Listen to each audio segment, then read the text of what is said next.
Then Allah describes فَيَدْمَغُهُ. Then the spear bashes the skull of falsehood in. Now this is a very graphic image in the ayah. Very graphic image. It's not, Allah doesn't just say truth defeats falsehood. Truth kills falsehood. It bashes its skull in. Its brains get bashed out. In other words, what we're learning is truth has no tolerance for falsehood. Islam has no tolerance for ideas that are contrary to the truth. We're not saying we're intolerant of non-Muslims. That's not what we're saying. We are saying truth cannot stand falsehood. Truth has no tolerance. No, it cannot stand next to it and be okay. If it sees it, it has to bash its skull in. That's what it has to do. That's what it must do by definition. In other words, truth is incredibly offended by the existence of falsehood. It's offended by the existence of falsehood. And we are in a time now where falsehood is offended by the existence of Islam. It's offended by the existence of the truth. This is one problem I wanted to share with you. But add to this one more thing. The elders among us, those of us that come from the Muslim world especially, maybe they were attending halaqat when they were younger. They were in the company of scholars when they were younger. They built this love and affection for the deen as they were growing up. So they have this ghira for Islam. They have this, this chivalry towards Islam. They have courage and they have this confidence in the deen. But that confidence today does not exist among their own children. It does not exist among our youth. Our youth are only at the masjid because we drag them here. They're only at Sunday school because you left without them. They're not here. They're not at the halaqat. The halaqat are filled with people with grey beards and white beards. They're not being attended by the 16-year-olds and the 14-year-olds. And you know what? When they go to school, they are learning that Islam worships the moon god. That's what they're learning in public school. I was listening to a preacher, I live in Texas, and there's a lot of, Christian talk radio, a lot of it. And now there are actually talk radio shows dedicated to the Muslim audience. They want to talk to Muslims, want to bring them from darkness to light, bring them to Jesus. They're talking to Muslims on talk radio, inviting them to call in. And they have a supposedly Quran expert on the radio show. We want to share our faith with you. We understand you think, that believing that Jesus is the Son of God is shirk. And they know these terminologies and they quote ayat of the Quran. They're actually out there to give the message of Christianity to Muslims. Right? And I'm listening and their evidences are almost, wallahi, laughable. They are laughable. But I also got very scared when I was listening. And I called in just to see what happens. Anyway, they hung up on me, but but I was very scared. You know why? What's the biggest weapon these people have? What's the biggest weapon? Those who call to falsehood. And instead of falsehood being on the run, now it's attacking the truth, right? What's the biggest weapon they have? The biggest weapon they have is the ignorance of the Muslims. The biggest weapon they have is that we don't know our deen.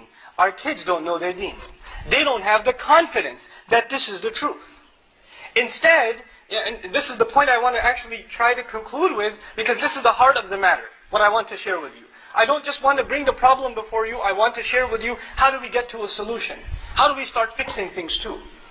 Look, in our times, if you want to learn something about the Quran, of course you ask the ultimate sheikh, Google, right? You put in Quran or whatever, and you want to learn something about the Quran, and a bunch of hits come up. On the internet, in the media, on YouTube, whatever else, there is far more literature and media and content available against the Quran, attacking the Quran. There's far more available against the Quran, and very, very little in comparison available in defense of the Quran or pro the Book of Allah. The criticisms far outweigh the appreciation of the Book of Allah. I want to share something else with you. For a millennium and a half, this ummah and its scholars that span every continent, they have been obsessed with the miraculous power of this book. They have been obsessed with the Qur'an's incredible majesty. And how it can't possibly be the word of a human being. Thousands upon thousands of scholars have given their entire lives studying the miracle of the Qur'an in the Muslim tradition. And then for the last 300-400 years, the Christian tradition, move up inshallah ta'ala, the crowd is filling up, so move as much as you can. In the Christian world and in the European world, the Quran started being studied formally about 400 years ago. They started studying Islam. Why did they start studying Islam? So they could defeat the new enemies. That was the idea, right? So they have been writing critical works against the Quran for about 400 years now, in the Christian world, basically. Okay. If you try to say, we're not even talking about the non-Muslim. Let's just talk about the Muslim. If the Muslim wants to learn something about the Quran, do they have today more access to what has been written by our own scholars about the Quran, or do they have easier access to what is the attacks on the Quran? They have easier access to the attacks on the Quran. Even the Muslim today says, how come this ayah says one day is equal to 50,000, and that ayah says one day is equal to 1,000? How come he says over here this? How come he says over here that? The Muslim is asking these questions. The Muslim is saying, how come this doesn't make any sense about the Quran? We have reached that point. We have reached that point. Here we were supposed to poke questions to others, and now our own are asking questions about their own book. That is the reality in which we live. How do we counter this reality? How do we produce youth, especially youth, young men and women, that we are so scared and we've become defensive, right? One of the things before I conclude this khutbah is the impact of this mentality.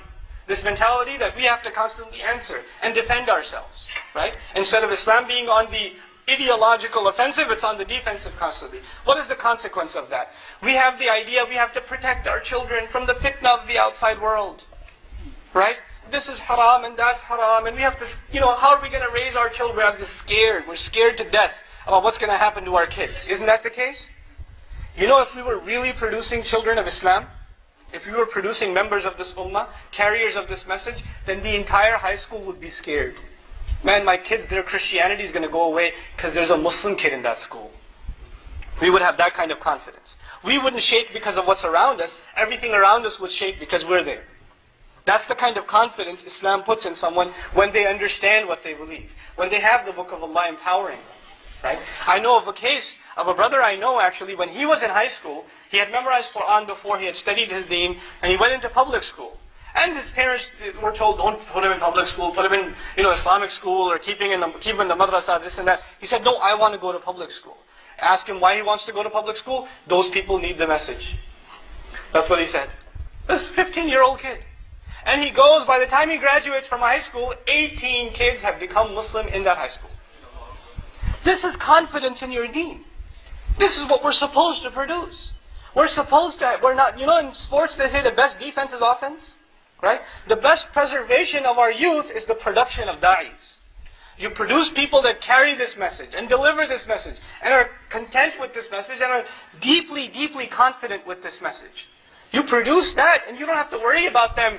They're not going to end up at the nightclub, and they're not going to do alcohol, and they're not going to have a girl. They're not going to worry about these things because they have a higher mission in life then. You've empowered them in something greater. When there's a void of a higher purpose in life, then you have these problems. Then they look for other things to fulfill that void. But our deen gives us purpose. Wallahi, it empowers youth. It puts them on a different scale. It puts them on a different platform than everybody else. And we've become a people that want to protect ourselves, cut ourselves off from the rest of society. The only justification, ulama have told you this for decades now. I'm not the first one to tell you this. The only real justification for Muslims living in this land is da'wah. That's the only real justification. So if we're always hiding away and saying, oh my God, if we're like that, then there's a serious problem. If we don't know how to handle somebody who walks into the masjid, a Jehovah's Witness, right, or a preacher, or a guy with tattoos all over his body walks into the masjid, and we don't know how to handle it, that's our problem, not his problem. That's our problem. We don't know how to deal with them. We don't know how to deal with the larger society. And we were here to deliver this message, to carry its message in our speech and our actions. In the 4 or 5 minutes that I have left, I want to share with you a couple of things, bi'idhnillah, that are hopefully food for thought for you and your family, inshallah ta'ala.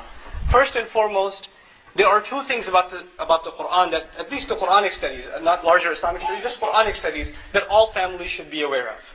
This book is something we should understand, but it's at the same time something we should appreciate.